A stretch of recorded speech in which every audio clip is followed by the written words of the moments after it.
आज बहुत ठंडी है, फिर भी हम आपको पढ़ाने के लिए आए हैं। तो हम अपनी जिम्मेवारी समझकर अपना पढ़ाने वाला काम कर रहे हैं। तो आप लोगों को भी अपनी जिम्मेवारी समझनी चाहिए। मात्र 20 दिन बच गया है आपके मैट्रिक के बोर्ड परीक्षा में।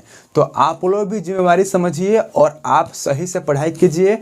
आप किसी भी सर के वीडियो को देखिए, मैं ये नहीं बोलता हूँ सिर्फ मेरा ही वीडियो देखिए, आप किसी भी सर का वीडियो देखिए और आप सही से मन लगा के पढ़िए। आप अपने सारे विषय का रिवीजन कीजिए। मात्र 20 दिन बच गया है, ठीक है। आप लोग जिम्मेवारी समझिए जिस प्रकार हम अपनी जिम्मेवारी समझ रहे हैं, ठीक है। मैं कुंदन सिंह टीवीएल कोचिंग में आपका फिर से हार्दिक अभिनंदन करता हूँ। यह वीडियो जो है होगा, यह वीडियो पॉलिटिकल साइंस का पहला वीडियो है। आप जानते हैं हम बारी बारी से हिंदी, संस्कृत, भूगोल, अर्थव्यवस्था और इतिहास का सारा ऑब्जेक्टिव क्वेश्चन वाला वीडियो ख़त्म कर दिया। यह वीडियो जो है, यह वीडियो पॉलिटिकल साइंस मतलब राजनीतिक शास्त्र का पहला वीडियो है। जैसा कि आप स्क्रीन पर देख सकते हैं, कक्षा 10वीं बिहार बोर्ड के अनुसार राजनीतिक शास्त्र है, मतलब पॉलिटिकल साइंस है।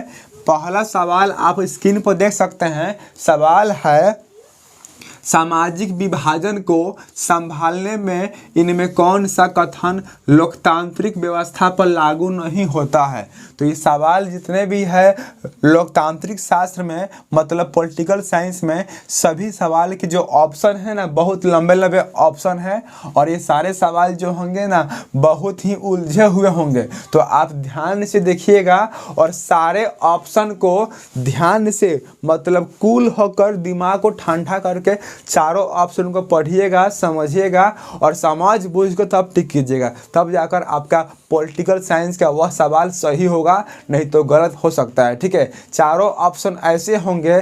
ऑप्शन नंबर ए देखिएगा तो ए कहेगा कि हम भी सही हैं, हम पर ही टिक मार दो। बी को देखिएगा तो बी बोलेगा ये झूठा है, हम बी हैं, हम सही हैं, हम पर टिक मार दो। सी को देखिएगा तो सी बोलेगा कि ए और बी का बात मानो, तुम्हारा नंबर गया, मैं सही हूँ, मुझको टिक मारो। और डी को देखिएगा तो डी बोलेगा कि तुम्हारी मर्जी, तुमको मारना है तो ए बी सी में से कोई मारो, लेकिन वे सही नहीं है, सही तो हम है, इसलिए हम पे ही सही मारो। मतलब चारों ऑप्शन बोलेंगे हमको टिक करो, हमको टिक करो। तो आपको समझना पड़ेगा, तब तो आप टिक कीजिएगा, नहीं तो वही हनुमान गियर लगाइएगा, 4 अंगुरी मुंह में लेकर काटिएगा, जिस पर अधिक कटाएगा उस पर टिक कीजिएगा। तो ऐसे करने से क्या होगा, संभावना होगा आपका नंबर आ भी सकता है, जा भी सकता है। इसलिए आप पढ़ कर जाइए, तैयारी बढ़िया से करके जाइए। 20 दिन बहुत है रिवीजन करने के लिए, इसलिए आप प्रत्येक विषय का रिवीजन कीजिए, ठीक है। तो आप देख सकते हैं सवाल है, सामाजिक विभाजन को संभालने में इनमें कौन सा कथन लोकतांत्रिक व्यवस्था पर लागू नहीं होता है। तो इसका सही उत्तर होगा लोकतंत्र सामाजिक विभाजन के आधार पर समाज को विखंडन की ओर ले जाता है। लोकतंत्र जो है ना, ये सामाजिक विभाजन के आधार पर ना समाज को ना बांटता है, अलग अलग समूहों में क्या करता है, बांटता है। यही जो होगा इसका सही उत्तर होगा, ठीक है।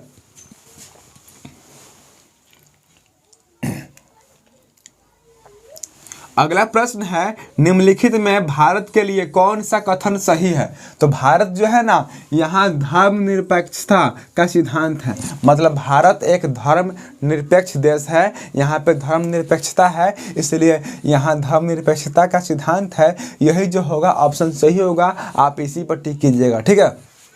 अगला प्रश्न है, निम्नलिखित में से सही कथनों पर टिक कीजिए। तो ये सवाल बाई ऑप्शन है, आप चारों ऑप्शन को देखिएगा, समझिएगा, पढ़िएगा और जो आपको सही लगेगा उस पर टिक कीजिएगा। और आपके सही लगने से नहीं होगा, वो ऑप्शन सही होना चाहिए, ठीक है। तब जाकर के आपको 1 में 1 मार्क्स मिलेगा, नहीं तो चल जाएगा, ठीक है। तो इसका राइट ऑप्शन होगा लोकतांत्रिक व्यवस्था में एक व्यक्ति की कई पहचान होती है, ठीक है। और यही जो होगा इसका सही उत्तर होगा। अगला सवाल है, रंग भेद। रंग भेद का मतलब क्या, मतलब रंग के आधार पर भेदभाव करना। हम गोरे हैं, हम काले हैं, ठीक है। अंग्रेज सब प्रत्येक भारतीयों को ना काले कहते थे और हम लोग उनके उत्तर में हम उनको गोरे कहते थे, ठीक है। सवाल है, रंग भेद की नीति के विरुद्ध आवाज उठाने वाले कौन थे। तो Martin Luther king, Martin Luther king जो होगा इसका सही उत्तर होगा। याद रखिएगा कि रंग भेद यानी रंग में भेदभाव जो कर रहा था लोग और इस पर आवाज़ उठाने वाले कौन व्यक्ति थे? मार्टिन लूथर किंग थे। इन्होंने क्या कहा था कि तन का काला रंग चलेगा लेकिन मन का काला रंग नहीं चलेगा, इसलिए रंग भेद बकवास है, यह एक कुप्रथा के समान ही है। ठीक है, जो लोगों में भेदभाव की भावना को प्रकट करता है यह एकदम गलत है। ठीक है, अगला सवाल है सामाजिक विभेद की उत्पत्ति का प्रधान कारण क्या है? तो जन्म जो होगा इसका राइट ऑप्शन होगा, आप इसी पर टिक कीजिएगा। ठीक है, अगला सवाल है निम्नलिखित में किस देश का धार्मिक और जातीय आधार पर विखंडन का सामना करना पड़ा? तो इसका राइट ऑप्शन होगा यूगोस्लाविया। इसका राइट ऑप्शन होगा यूगोस्लाविया जो होगा इसका सही उत्तर होगा, आप इसी पर टिक कीजिएगा। ठीक है, अगला प्रश्न है भारत में महिलाओं के लिए आरक्षण की व्यवस्था कहाँ लागू हुई? तो पंचायती राज संस्थाओं में। पहले महिलाओं को ना चुनाव में भाग नहीं लेने दिया जाता था, लेकिन बाद में महिलाओं को आरक्षण मिला और इस आरक्षण के कारण इन्होंने पंचायती राज संस्थान में अपना अहदा बनाया और ये भी चुनाव में खड़ी होने लगी। ठीक है, और आज भी जितनी वैकेंसियाँ आती है प्रत्येक वैकेंसी में महिलाओं को आरक्षण मिलता है, मतलब कुछ छूट मिलता है और उस छूट के बदौलत लड़कियों का जल्दी से सिलेक्शन हो जाता है। तो हम प्रत्येक बच्चियों से कहना चाहेंगे कि प्रत्येक बच्ची ना अपने आप पर निर्भर बने, अपने पैरों पर खड़ा होना सीखे, आत्मनिर्भर होना सीखे।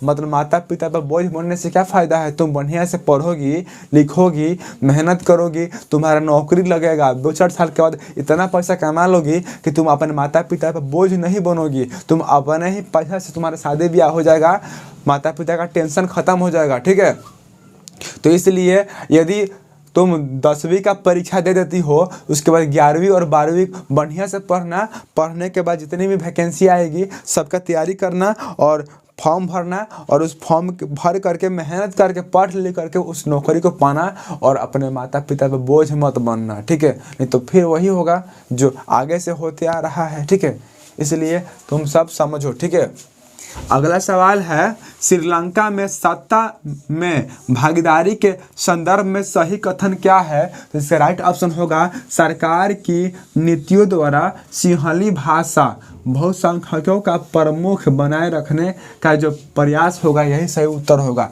मतलब श्रीलंका की प्रमुख भाषा कौन है? तो सिंहली भाषा जो है श्रीलंका की प्रमुख भाषा है, इस बात को आप याद रखिएगा। ठीक है, अगला प्रश्न है जब हम लैंगिक विभाजन की बात करते हैं तब हमारा अभिप्राय क्या है? तो हमारा अभिप्राय है ना कि हम पुरुष और स्त्री में भेदभाव करते हैं। क्या करते हैं जी? पुरुष और स्त्री में भेदभाव करते हैं।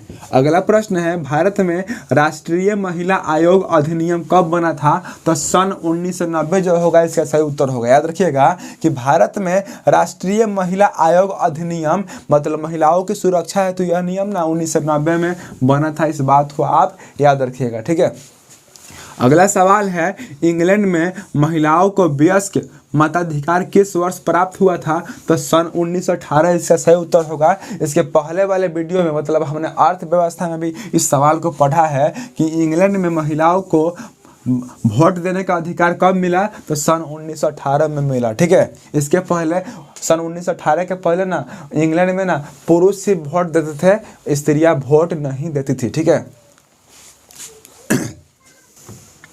अगला सवाल है अधिकारों और अवसरों के मामले में महिला को विशेष प्रश्न देने वाला व्यक्ति क्या कहलाता है? तो नारीवादी जो होगा इसका सही उत्तर होगा। ठीक है, अगला प्रश्न है मतलब क्या? जो महिला को उनका अधिकार दिलाता है उसी को हम क्या कहते हैं? नारीवादी। ठीक है, अगला सवाल है सामाजिक विभेद का एक अच्छा परिणाम क्या है?